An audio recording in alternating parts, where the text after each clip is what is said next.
अपना प्रारब्ध जैसा जहां से वैसे परिणाम मिलते वहां से। मीठे फल अब लगेंगे कहां से, मीठे फल अब मिलेंगे कहां से। बीज कड़वे तो बो ही चुके हो, राही जागो हुआ अब सवेरा। पूरी रजनी तो सो ही चुके हो, राही जागो हुआ अब सवेरा। पूरी रजनी तो सो ही चुके हो। अपने जीवन की अनमोल श्वासा हो, अपने जीवन की अनमोल श्वासा। व्यर्थ विषयों में खो ही चुके हो, व्यर्थ विषयों में खो ही चुके हो। राही जागो हुआ अब सवेरा। पूरी रजनी तो सो ही हो, राही जागो हुआ अब सवेरा। पूरी रजनी तो सो ही चुके हो। राही जागो हुआ अब सवेरा।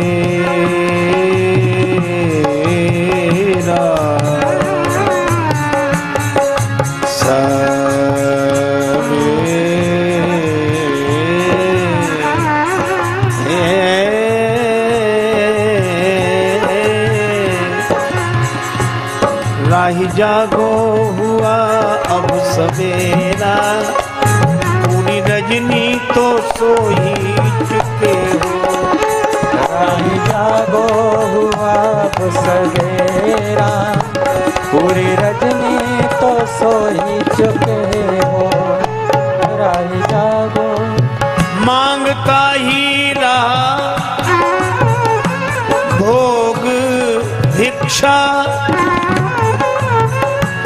पूरी हुई ना कभी मन की इच्छा, पूरी हुई ना कभी मन की इच्छा।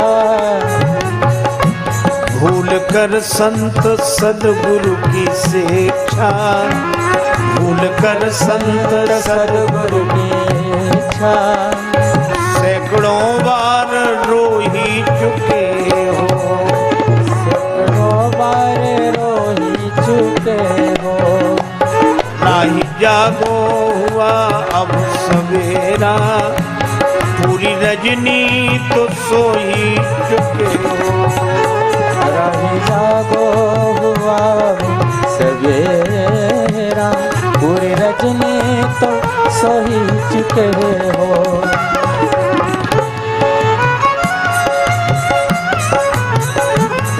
राम सीता प्रणत के हैं पालक। सोचो राजेश हम उनके बालक।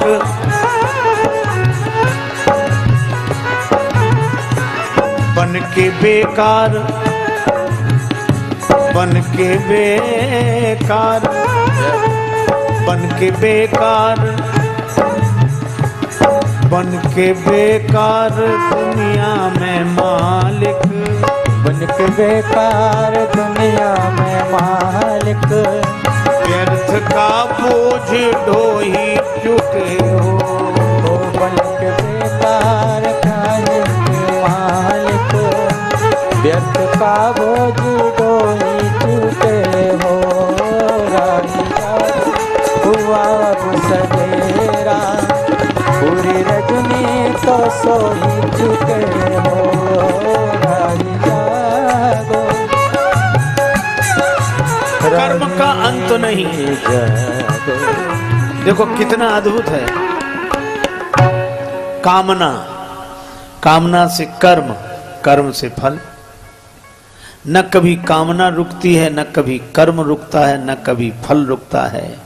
यह एक क्रम चला रहा है। यही जमुना जी बहती चली जा रही हैं निरंतर। और जिसका कर्म उसी को फल मिलेगा। अच्छा देखो, 1000 गौएं हों तो आप अपनी गाय को मुश्किल से पहचान पाएंगे। 1000 गायें, और आप उन गौओं के बछड़ों को छोड़ दो तो बछड़ा उन 1000 गौओं में अपनी मां के पास पहुंच जाएगा। तो जैसे बछड़ा उन 1000 गौओं में अपनी मां को पहचानता है, इसी तरह आपका प्रारब्ध आपके कर्म को पहचानता है। निश्चित कर्म गति टारे नाहि टरिए।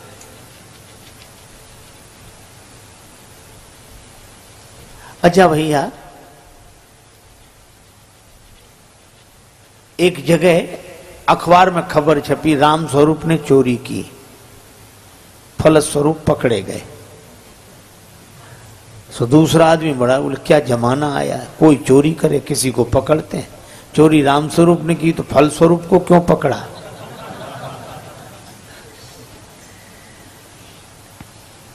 तो जैसे वो फलस्वरूप का अर्थ नहीं समझ पा रहा था, इसी तरह हम समझ भले ही न पाए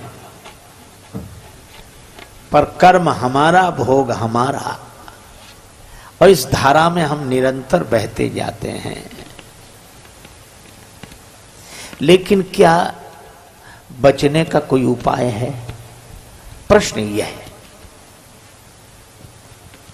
क्योंकि निरंतर कामना होगी, निरंतर कर्म होंगे, निरंतर फल होगा, निरंतर भोग होगा, और यह क्रम चलता रहेगा। जन्म से लेकर मृत्यु तक नहीं, अनेक जन्मों तक चलता ही रहता है। तो अच्छा आप ऐसे सोचो, प्रारब्ध भी 3 तरह के, इच्छा प्रारब्ध, अनिच्छा प्रारब्ध और परीक्षा प्रारब्ध। हमने इच्छा की वस्तु मिल गई, इच्छा प्रारब्ध। कई बार लोग, अरे हम तो ये चाह ही रहे थे और आप मिल गए, बड़ा अच्छा हुआ, इच्छा प्रारब्ध। सर्दी जुकाम बुखार कोई नहीं चाहता, बुखार आ रहा है, जुकाम है, बहुत परेशान, अनिच्छा प्रारब्ध। और परीक्षा प्रारब्ध, और करे अपराध को और पाओ फल भोग। एक आदमी बेचारा सीधे रास्ते से जा रहा था, 2 में झगड़ा हो गया, झगड़ते झगड़ते उसी पर गिर पड़े। वो बेचारा न लेने में न देने में, परीक्षा प्रारब्ध। अच्छा प्रारब्ध भी ऐसे कि पुरुषार्थ से प्रारब्ध का प्रभाव टल जाता है, मिट जाता है। तीव्र प्रारब्ध हुआ तो तीव्रतम पुरुषार्थ चाहिए, लेकिन ऐसा भी प्रारब्ध होता है जिस पर पुरुषार्थ कोई काम नहीं करता। बोलो अब क्या करें? कोर्ट में हार गए, हाई कोर्ट चले गए, हाई कोर्ट में हार गए, सुप्रीम कोर्ट चले गए, और सुप्रीम कोर्ट ने फैसला कर दिया मृत्युदंड निश्चित। अब कोई उपाय नहीं। लेकिन हमारी भावना है, भक्ति शास्त्र कहते हैं उपाय है। सुप्रीम कोर्ट के फैसले के बाद कोई कोर्ट भले ही न बचा हो, पर सुप्रीम कोर्ट से मिलने वाले मृत्यु दंड से बचा जा सकता है अगर राष्ट्रपति कृपा करे तो। मर्सी ऑर्डर लगाते हैं, राष्ट्रपति चाहे तो। इसी तरह मैं आपसे कहता हूं कि हमारा कितना ही तीव्रतम कर्म क्यों ना हो, प्रारब्ध भोगना क्यों ना हो, लेकिन मुक्ति मिल सकती है अगर भगवान चाहें तो। तभी आपने सुना होगा, जानके नाथ सहाय करे तब कौन बिगाड़े, करे नर तेरो जानके नाथ करे जब कौन बेगार करे नर तेरो जानके नाथ। इसमें नवग्रहों का वर्णन है। सूरज मंगल सोम प्रभु सुत बुधयरु गुरु वरदायक तेरो राहु केतु की नाहि गम्यता संग सनिश्चर होत सबे नाथ करे जब जानक नाथ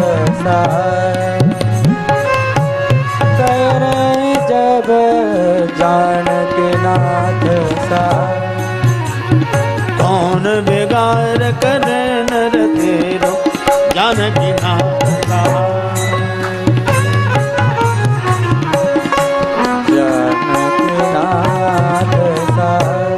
नवग्रहों का वर्णन है। श्री तुलसीदास जी कहते हैं नवग्रह प्रतिकूल हो जाएं, परवाह मत करो। क्यों? नवग्रह से ऊपर भी एक ग्रह है। वह क्या? का नवग्रह से ऊपर है भगवान का अनुग्रह है। भगवान श्री कृष्ण भी यही कह रहे हैं कि कब तक जमुना जी की धारा में बहोगे, कब तक कामना कर्म फल भोग ये धारा निरंतर बहेगी। धारा में बहते जा रहे हो, धारा से लौट आओ। लेकिन धारा से हम लौटें कैसे? बह गए हैं धारा में। भगवान श्री कृष्ण कहते हैं कि धारा को उलट दो, लौट आओगे। धारा में न बहो, राधा राधा कह के मेरे पास आ जाओ। धारा में न बहो, राधा राधा राधा कहकर मेरे पास आ जाओ, मैं निमंत्रण दे रहा हूं। भगवान श्री कृष्ण जमुना जी में के जल में खड़े हैं और हाथ से इशारा कर रहे हैं, आ जाओ आ जाओ। मैं कब से प्रतीक्षा कर रहा हूं, मैं तुम्हें अपने हाथों में उठा लूंगा, फिर कोई धारा तुम्हें बहा नहीं सकेगी। अब कुछ दिए तो बहते गए, इधर आए ही नहीं, और कुछ दिए भगवान श्री कृष्ण के पास आ गए। सक्र प्रपन्नाय तवास्मीति। एक बार कोई प्रपन्न होकर कह दे कि हम आपकी शरण में हैं, बस। अच्छा, शरणागत को बड़ा आनंद है। वैसे भी आप देखो, अगर आप पैदल पैदल चलो तो सड़क के 100 नियम हैं। बाईं तरफ चलो, आगे पीछे देखकर चलो, अरे नीचे भी देखकर चलो, केले का छिलका न पड़ा हो। तांगा बचाओ, साइकिल बचाओ, मोटरसाइकिल बचाओ, कितना झंझट। इन सब को बचाओ, और तो और पैदल चलने वालों तक को बचाओ। कई बार लोग सिर नीचा करके ही चलते हैं, किसी से भी टक्कर हो जाए। एक आदमी सिर झुकाकर चलता, किसी से भी टकरा जाता, और टकराने के बाद सिर उठाकर कहता बड़े गधे हो। लोग हंसते हैं कि ये कैसा आदमी खुद ही तो टकराता है और सामने वाले को गधा कहता है। एक दिन वो आदमी सिर झुकाए जा रहा था, संयोग से गधे से ही टक्कर हो गई, तो सिर उठाकर बोला बड़े, और जो देखा बोले अब आप तो आप ही हैं, अब आपसे क्या कहना।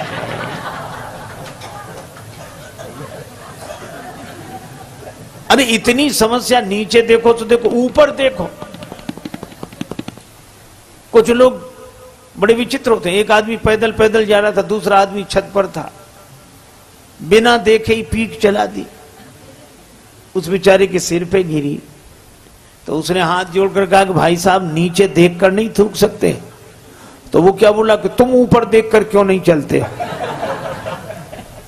उसने कहा कि अच्छा ही है कि हम ऊपर देखकर नहीं चल रहे, सिर का स्थान मुंह ही होता तो कितने झंझट। आप एक काम करो, इन सब झंझटों से मुक्ति हो जाएगी। केवल एक काम करो, क्या? आप एक तरफ खड़े होकर बस की प्रतीक्षा कर लो। पीछे बस आ रही है, आप तो विश्वास का टिकट लेकर श्रद्धा की सीट पर बैठ जाओ। भगवान की शरणागति रूपी बस में श्रद्धा का टिकट, विश्वास का टिकट लेकर श्रद्धा की सीट पर बैठ जाओ तो चाहे आगे देखो, चाहे पीछे देखो, चाहे दाएं देखो, चाहे आंख मीच के सो जाओ, चाहे अखबार पढ़ो, और आपकी यात्रा होगी होगी, अवश्य होगी। क्योंकि अब जिम्मेवारी उसकी है जो आगे बैठकर बस चला रहा है। भगवान श्री कृष्ण कहते हैं मेरी शरण में आ जाओ, सर्वधर्मान परित्यज्य मामेकम शरणम ब्रज अहम त्वया सर्व पापेभ्यो मोक्षयिष्यामि मा शुचः। मेरी शरण में आ जाओ, मेरी शरण में। अच्छा, कितना